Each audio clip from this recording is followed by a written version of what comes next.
Hello friends, welcome to my YouTube channel. और आज ही जो हमारा सोशियोलॉजी का जो पेपर है उसमें हम देखेंगे 2024-25 वाले जो पेपर है उसमें कौन कौन से क्वेश्चंस आए थे। तो यहाँ पर सबसे पहले जो हमारा क्वेश्चन जो कि हर बार आता है वो है what is social change. Social change क्या है, तो इसके बारे में आप एक डिफिनीशन लिख दीजिएगा और उसके बारे में थोड़ी बहुत कुछ चीज़ें लिख दीजिएगा 40 to 50 वर्ड्स में, तो आपका काम हो जाएगा। देन पूछा गया है what is evolution. Social change की एवोल्यूशन थ्योरी आपने पढ़ी होगी, तो वो यहाँ पर लिखना है। फिर पूछा है कॉन्फ्लिक्ट पूछा गया है, कॉन्फ्लिक्ट क्या होता है इसके बारे में आप लिखेंगे। फिर हमारा जो फोर्थ क्वेश्चन है वो है संस्कृताइजेशन। संस्कृताइजेशन में आप एम.एन. श्रीनिवास का आपने नाम सुना होगा, वो चीज़ें आप पढ़ लेंगे यहाँ पर। फिर ये है हमारा जो फिफ्थ क्वेश्चन है वो है सोशल मूवमेंट। सोशल मूवमेंट क्या होते हैं, अभी तक कितने हुए हैं, या फिर आप थोड़ा सा सोशल मूवमेंट के बारे में लिख दीजिएगा कि सोशल मूवमेंट क्या होते हैं, और फिर एक कोई सोशल मूवमेंट थोड़ा सा डिस्कस कर दीजिएगा। उसके बाद इंसर्केशन क्या होता है, विद्रोह जिसे कहते हैं, ये क्या होता है ये लिख देंगे। फिर ये हमारा जो 8 क्वेश्चन है वो है, आई मीन 7 क्वेश्चन है वो है पीजेंट मूवमेंट।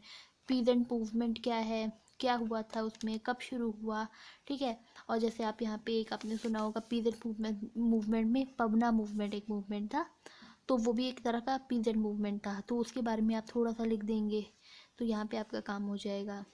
फिर दलित मूवमेंट, ये तो बहुत कॉमन सा ये हमारा टर्म है, हमने बहुत बार सुना होगा, हमारी आसपास की सोसाइटी में भी हमने ये चीज़ें, ये जो हमारा दलित मूवमेंट है इसके बारे में सुना होगा, कॉमन सी बात है दलित मूवमेंट। जैसे आप B.R. अम्बेडकर साहब जो हैं हमारे, उनके बारे में हम जब सुनते हैं तो वो एसोसिएटेड हैं फिर दलित मूवमेंट से, ठीक है, वो एक लीडर थे दलित मूवमेंट के।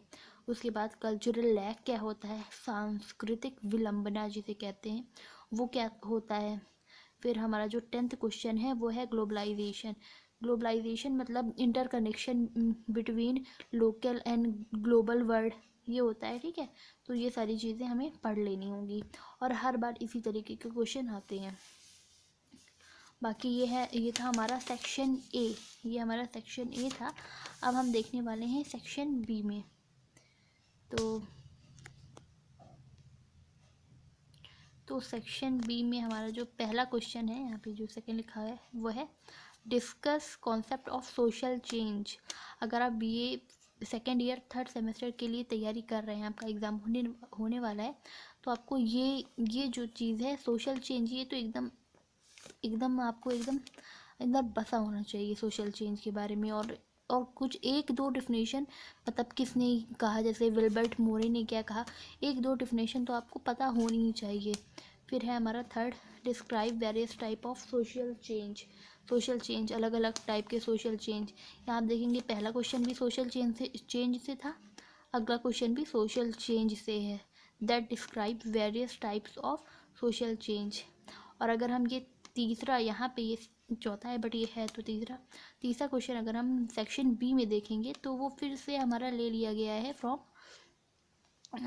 सोशल चेंज, क्योंकि discuss concept of social change ये भी एक पार्ट है सोशल चेंज का। सोशल इवोल्यूशन जो है ये भी एक पार्ट है सोशल चेंज जो हमारा टॉपिक है उसका, ठीक है। तो सोशल चेंज तो आपको एकदम अच्छे से पता होना चाहिए। उसके बाद हमारा जो फिफ्थ क्वेश्चन है वो है describe Thomas Malthusian demographic theory regarding social change. ये आप पढ़ लीजिएगा, थोड़ा बहुत हर बार नहीं आता है, लेकिन ये आप एक बार जो ये डेमोग्राफिक चेंज थ्योरी क्या है वो पढ़ ज़रूर लीजिएगा, ठीक है। हल्का थोड़ा बहुत आइडिया होना चाहिए, हर बार नहीं आता है लेकिन थोड़ा बहुत आइडिया होना चाहिए। उसके बाद discuss cyclic theory of social change. Social change की साइक्लिक थ्योरी क्या है वो पढ़ लेंगे। जो हमारा सिक्स्थ क्वेश्चन है, यहाँ पर सेवन्थ जो है हमारा लास्ट है शायद इस सेक्शन का, वो है discuss concept and nature of social movement in India. India में जो सोशल मूवमेंट हुए उनका कॉन्सेप्ट क्या था और उनका नेचर क्या था, उन सारी चीज़ों के बारे में हमें लिखना है। और अगर आप चीज़ों को पॉइंट में करके लिखेंगे तो वो ज़्यादा अच्छा लगेगा और आपको नंबर भी इसमें ज़्यादा मिलेंगे।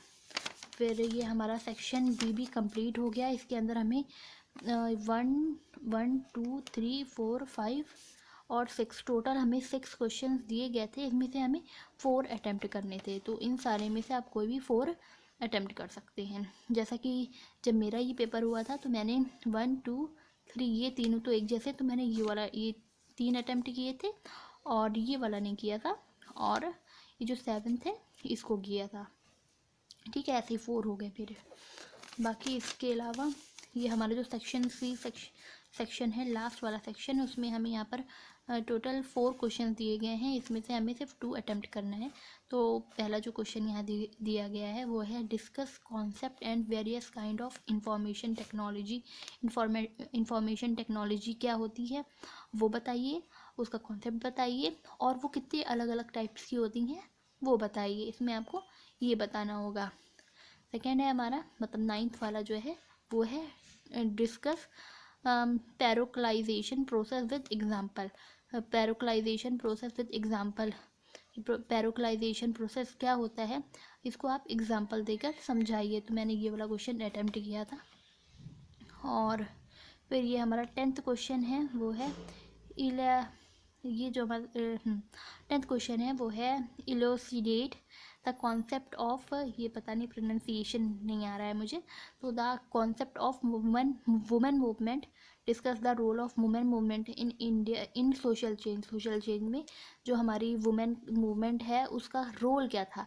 तो मैंने ये वाला भी हमारा जो क्वेश्चन था इसको मैंने अटेम्प्ट किया था। बाकी जो हमारा लास्ट है वो है discuss the concept of environment movement, how Namami Ganga project is an environmental movement. इसमें पूछा गया है कि बताइए इन्वायरमेंट मूवमेंट क्या होता है, उसका कॉन्सेप्ट बताइए, और कैसे नमामि गंगा जो हमारा प्रोजेक्ट था जो कि हाँ हमारी 2014 के बाद चलाया गया था, टोटल मतलब एग्जैक्ट डेट नहीं याद है, तो वो कैसे एक इन्वायरमेंटल मूवमेंट है इसके बारे में बात करिए, इसके बारे में यहाँ पर नीचे डिस्कस करिए।